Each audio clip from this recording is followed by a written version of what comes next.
Welcome to Your Lot and Parcel podcast with your host, Benjamin Diaz, designed strictly for you, the consumer. You will find that this platform has your best interests at heart.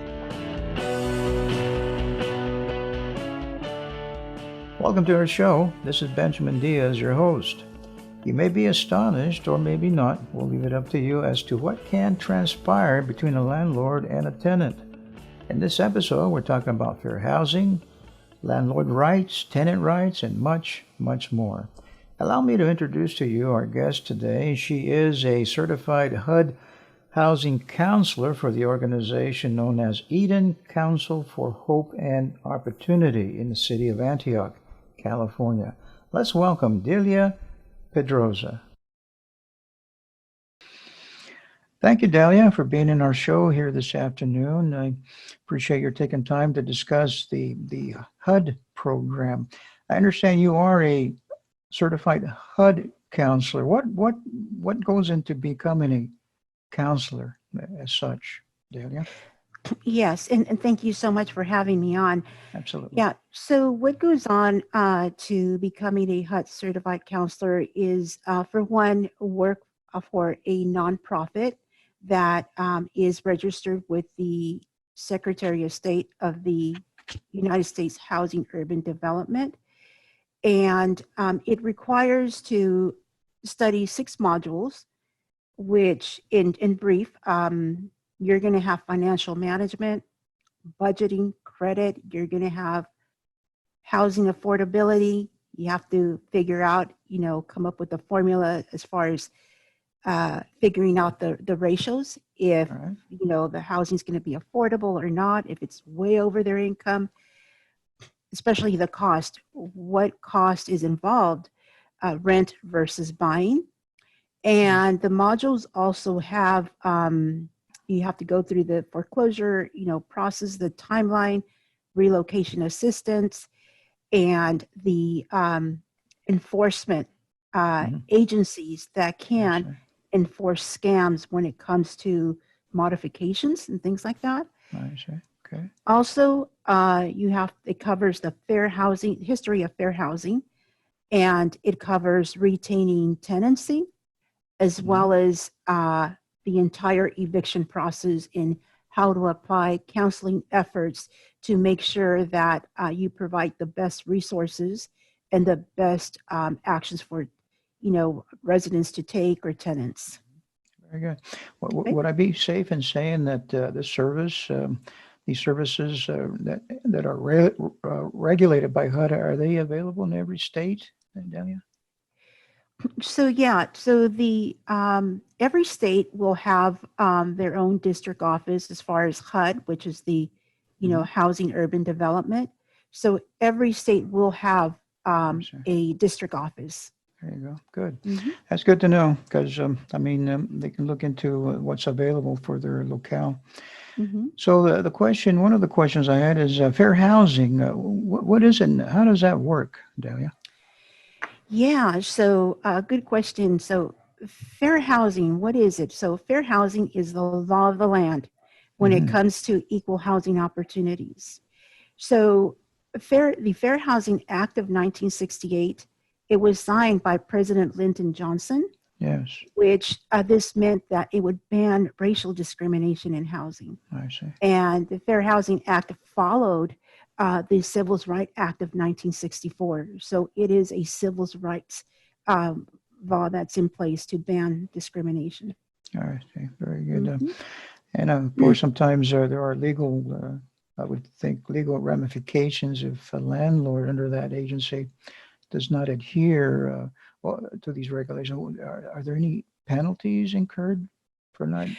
There is, and the penalties follow. For example, first of all, to begin, we want to know who's protected by the Fair Housing Act, right? Yes. So there are 7 factors, and either it involves, maybe a person that has a disability, maybe it's familial status, a family with children, maybe your color, or maybe your national origin, race, religion, sex.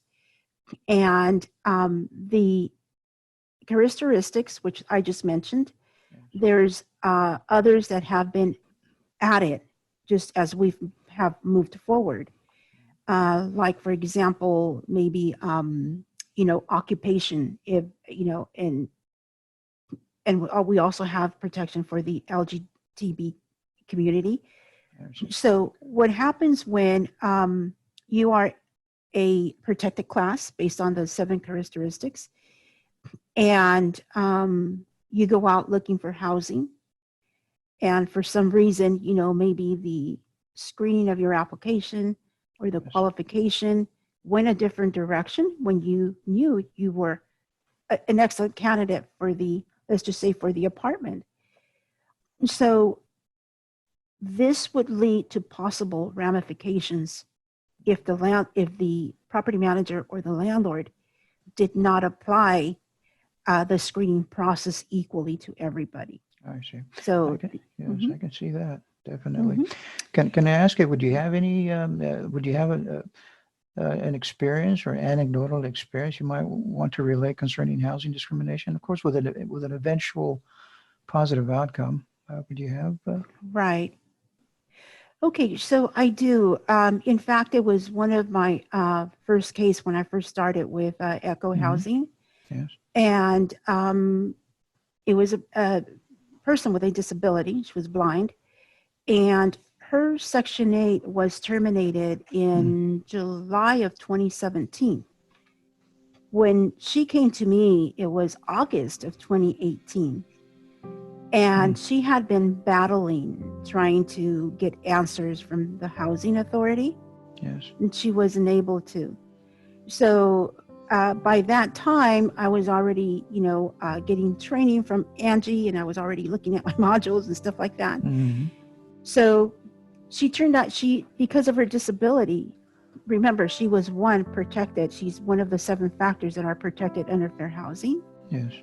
So if you're a person with a disability and you, in this case, need some sort of additional help or someone to advocate for you so that you can better enjoy your dwelling and have equal housing just like everybody else. Sure. Under fair housing, you can ask for a reasonable accommodation.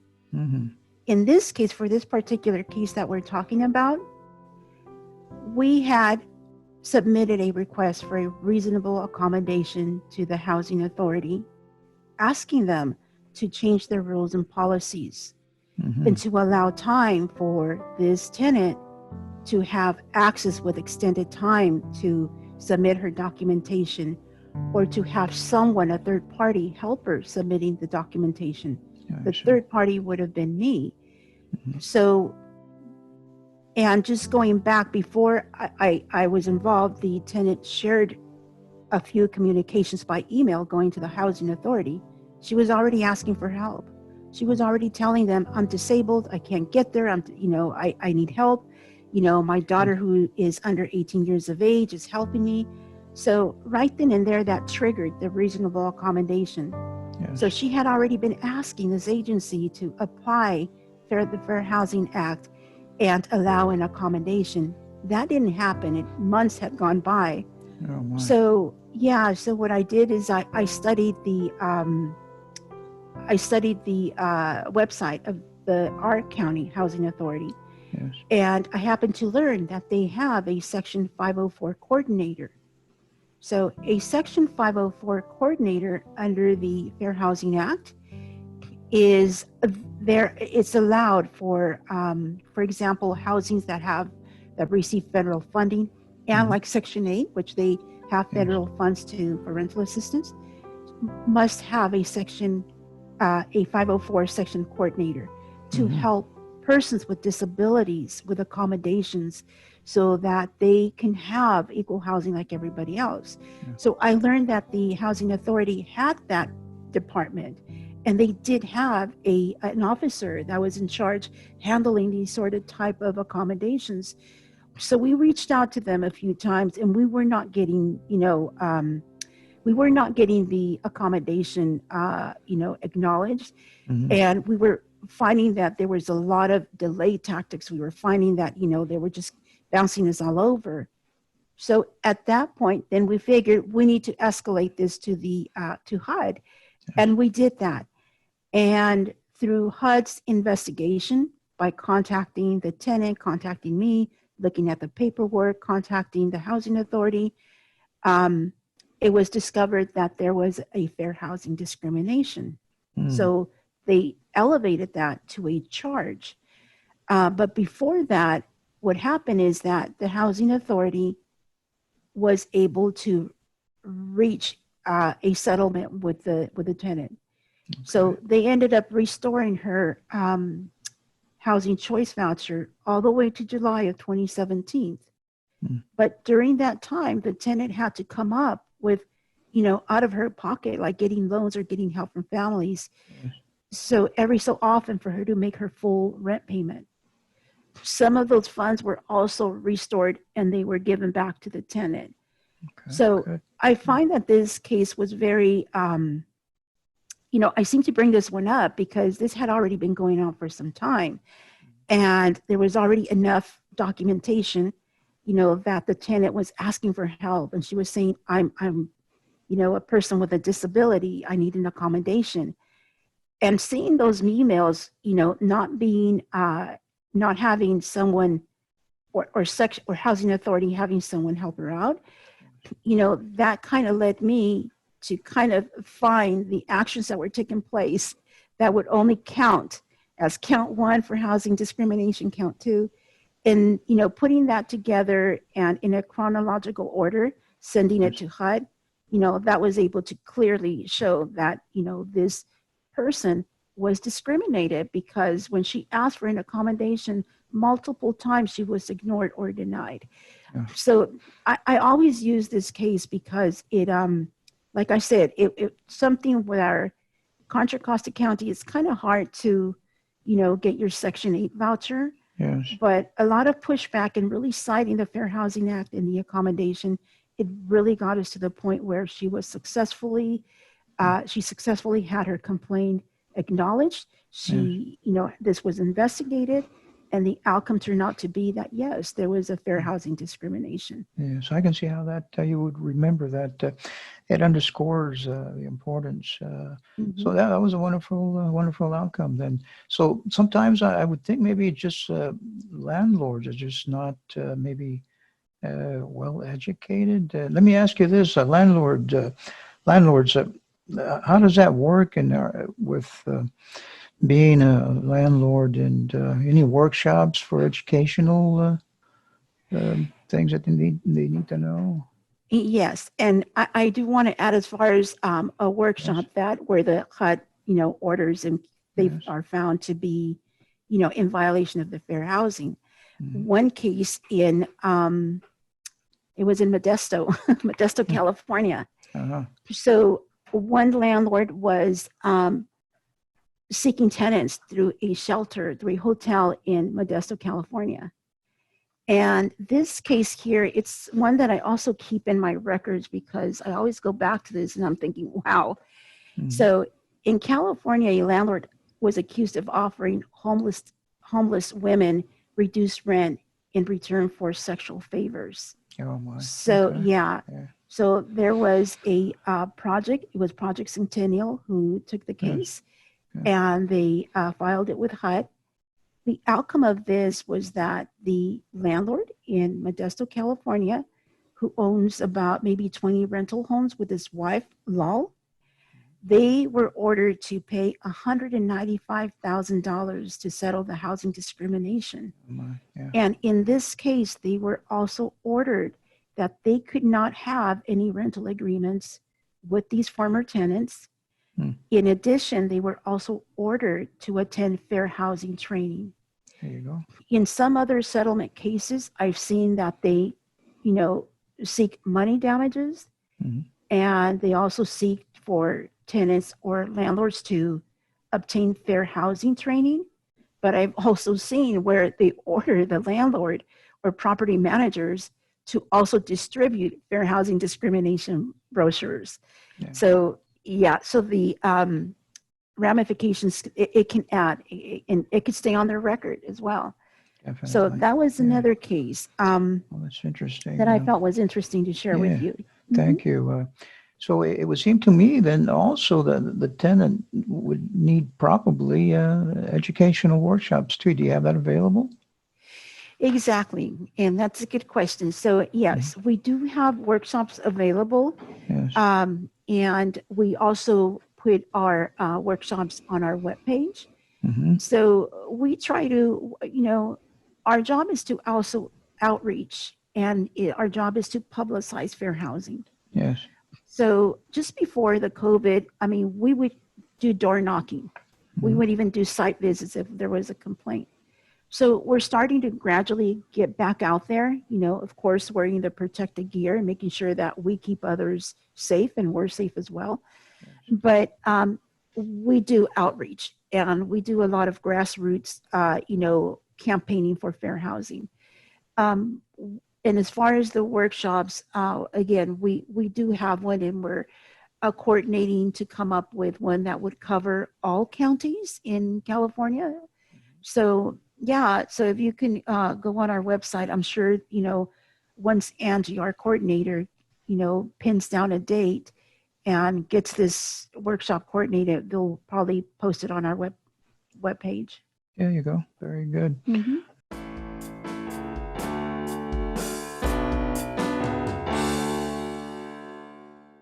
We're spending time with Delia Pedroza, a certified HUD counselor representing the organization known as Eden Council for Home and Opportunity.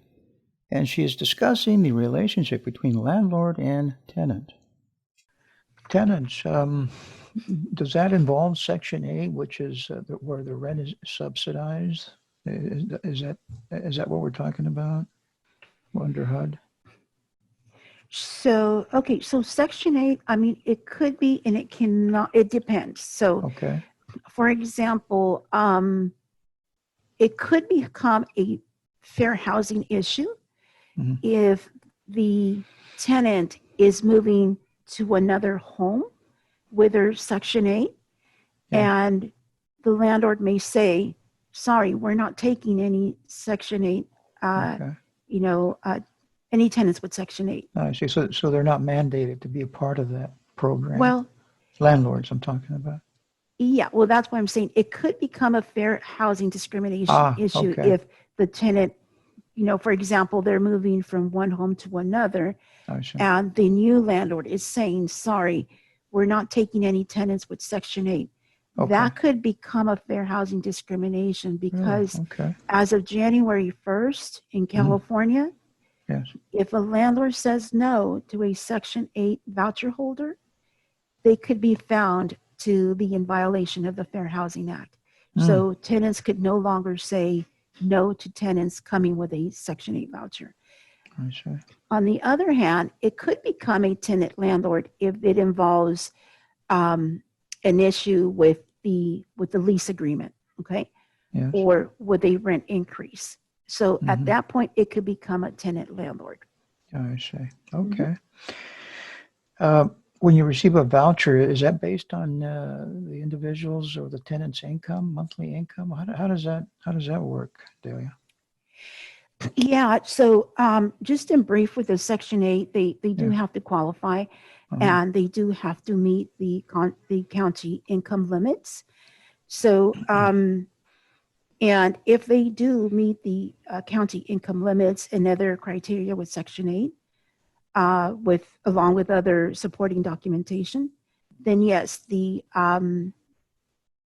is based on income, and the housing cost cannot be any more than 30%. So in this case, when you have a tenant or a house seeker looking for housing with a housing choice voucher, Yes.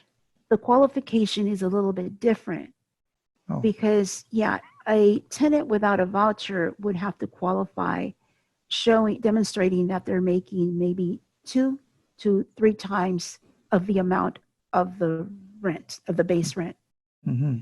With a housing choice voucher, they have to demonstrate what their 30% is calculated at. For example, maybe a person qualified for Section 8, Mhm. and it's calculated that their rent is going to be 250, right? So it's going to be based off of the 250, the portion rent, and not versus showing, being based on whatever the base rent is for the going unit. For example, if it's going for 2,000, Mhm. without a Section 8, then you have to demonstrate that you're making at least twice to three times the amount of that rent Mhm. versus the Section 8. It would be based on what your Section 8 worker calculated for your portion to be and whatever amount of the voucher is. Mhm. I'm sure there's an income scale, I guess, right, available online that you There can take a is. look and see whether you fall into that qualification or not. I guess it goes into how many are in the family as well. Is that correct? That is true. And there's, I think a couple of about three Mhm. programs with Section 8. Mhm. So it would just depend because they also have an elderly, housing choice voucher, and of course for family. So it just depends, it's on a case by case. So I if see. you also have a disability, then you may qualify. Mhm. So it's on a case by case. I see. Very good. Myself, I've been in the business quite a while, probably 40 years, but I'm more familiar with the FHA, which is a component of HUD, Mm-hmm. but HUD is one that regulates, oversees everything, even the title companies, Mm-hmm. so it's a good deal Mm-hmm. to have that in place for the protection of the consumer. Right. Does ECHO, and by the way, the acronym ECHO, what does that stand for? It stands for Eden Council for Hope and Opportunity. There you go. ECHO. That's a good acronym, ECHO. Mm-hmm. Mm-hmm. So does ECHO have a rental assistance for any of the folks that may need a little bit of help, Delia? Yes, they do. So rental assistance programs are offered in Alameda County. Yes. Uh, Currently, we don't have a program in Contra Costa County for rental assistance. Okay. All right. However, anyone across the country can call their local office and find out these things that we're talking about, I'm sure, since it is a federal agency, HUD, Housing Urban Development. How So, can the public, I'm sorry, excuse me, go ahead. oh no, go ahead. Mhm. How can the public get involved in your efforts there with ECHO? What can we do as the public? Yeah, so, if they go on to echofairhousing.org, Yeah. and we have a link for volunteering. They can get involved, by volunteering. So, or contact our director, Margie Rocha, who could best provide information as to, how to support and help Echo Housing. Good. I need to ask too, if someone was to call in that does not speak English, is there any support for that other than English? If someone wants to call in? Right. So, yeah, the good thing is that our main office in Hayward, Uh-huh. we do have someone that is fully bilingual. Okay. And well, for me, out here in Contra Costa, I'm fully bilingual, so I speak Spanish and English. There you go. Good. Very good. So that's helpful. So for the folks that may be listening, in your area, they can call in and rest assured that they'll be taken care of. Right. And so what is your website there so that our listenership will know to contact, reach out to you? What is your website and phone number? Yeah. So the website is echofairhousing.org. Mm-hmm. And our number to our main office is area code 510-581.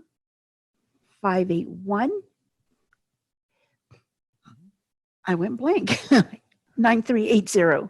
There you go. Very good. Okay. Well, very good. Well, I appreciate the time you spent with us. And these are programs that sometimes, you got to remind, I consider the mine like a bucket, with a hole in the bottom and the water just Right. keeps leaking out, but we got to have Right. reminders. And since it's a Because federal agency, well, that's there may be some programs available for whoever's listening. And go ahead.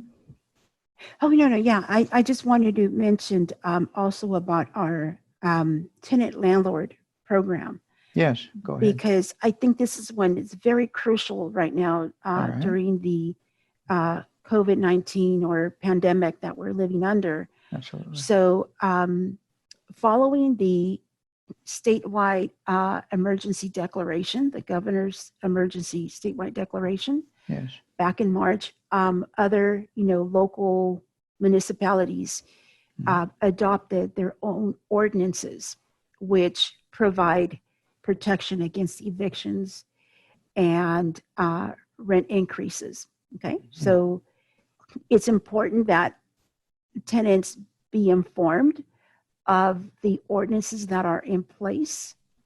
For one, the Contra Costa County has their ordinance that was extended to September 30th. And yeah, so it has three elements. It talks about the eviction moratorium. Mm-hmm. It talks about the inability to pay rent. For example, if tenants were affected by COVID or the shelter in place, Right. either their landlords laid them off because the company had to shut down, Yes. or their children, their school shut down, so they had to stop work to do homeschooling, or they were ill with the virus, or an immediate family member was ill with the virus and they couldn't get to work. Mm-hmm. So for that reason, now they're looking at 20% or more in reduction of their income, and they're not able to make their full rent payment or even cover their bills, right? So under the ordinance, they can seek relief, which is under the inability to pay rent. But, different ordinances have different grace periods to immediately notify your landlord that this has occurred. And for that reason, now you are in dire strait financial hardship, and supply the documentation. For example, show your pay stubs that you have a shortage in hours. Mm-hmm. Some of the documentation does state, as from what I've read, that they provide also bank statements or a letter from their employer. Okay, Yeah. so in order for them to be eligible for these protections, in addition to the rent increase. Yeah. So different municipalities have different grace periods. So it's important that they become aware that the relief is there temporarily. It doesn't mean, unfortunately, it doesn't mean it's free rent. It No, just means no. until you can get yourself together and Yes. maybe, have unemployment kick in or things like that, then you begin to at least come up with a repayment plan. Yeah. What I've heard, Yes. Go ahead. yeah, what I've heard based on my calls is that the calls that I get, that some tenants, were afraid, or couldn't call or reach out to their landlord. So Yes. the best thing to do is just call them up and just tell them exactly what's going on.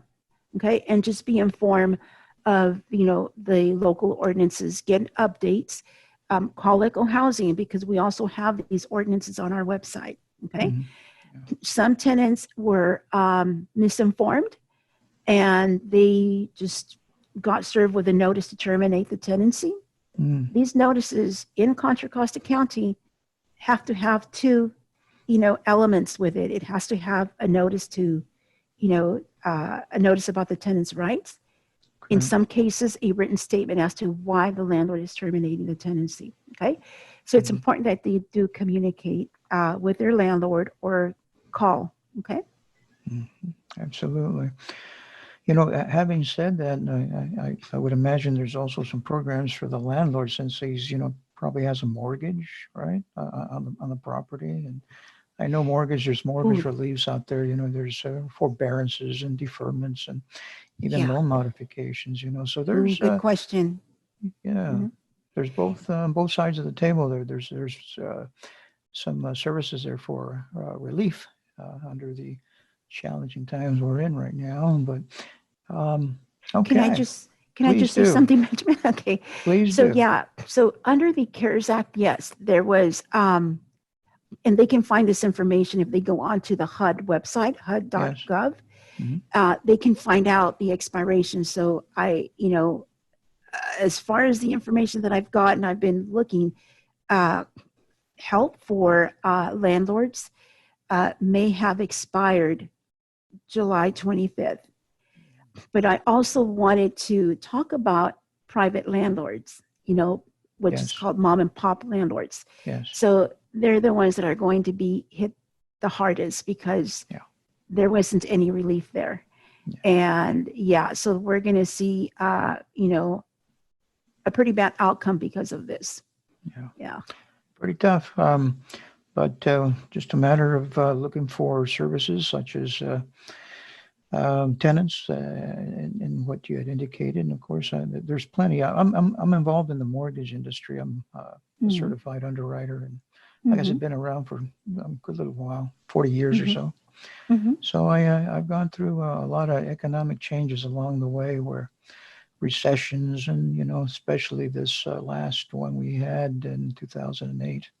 It was a real crash, but hey, but you know what? We're still here, aren't we? Oh, that's right. I know. I was one of them in 2008. Yeah. So it was pretty bad. Yeah. Yeah, but we'll hang in there, and I appreciate the time you spent with us, Dale. You're doing a good job. I really do appreciate and admire the concern. There's a lot of compassion there. I can hear it. I can hear it in your voice too. I want you to know. Okay. Yes. Again, thank you, you, Benjamin. and enjoy the rest of your day. I will. You too. You have a great day. Hey, listeners, if you have a specific topic you want to discuss that is germane to the real estate industry, drop me a note at yourlotandparcel.com. And now, if you will excuse me.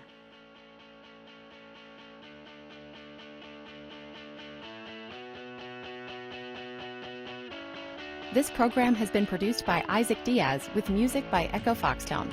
All the opinions expressed in this podcast are opinions only and should not be relied on. For more information, please visit the website yourlotandparcel.com.